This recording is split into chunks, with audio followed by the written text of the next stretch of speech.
Hello everyone, in today's video, I'll show you on how you can fix your Logitech G923 not calibrating. So the first thing that you want to do is to make sure to basically turn off the actual controller.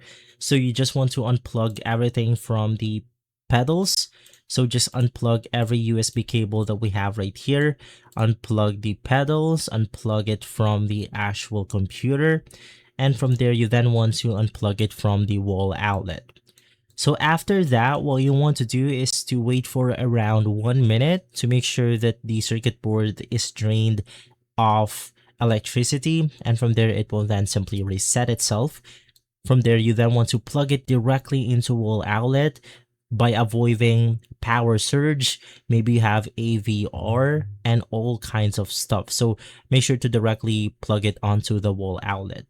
Now, while it's plugged in, you then want to turn on the controller and then just plug all of the USB peripherals. Unplugged the USB from the pedals, from the computer, and from there, it should go ahead and simply work. Now, the next thing that you want to do is to grab yourself the Logitech G Hub.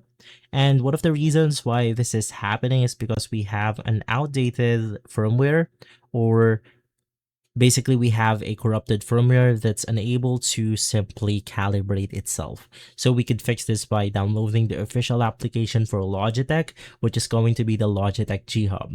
Download it from the official webpage right here, and then you will be able to look at your controller. It will automatically be detected, and from there you have the ability to simply update it.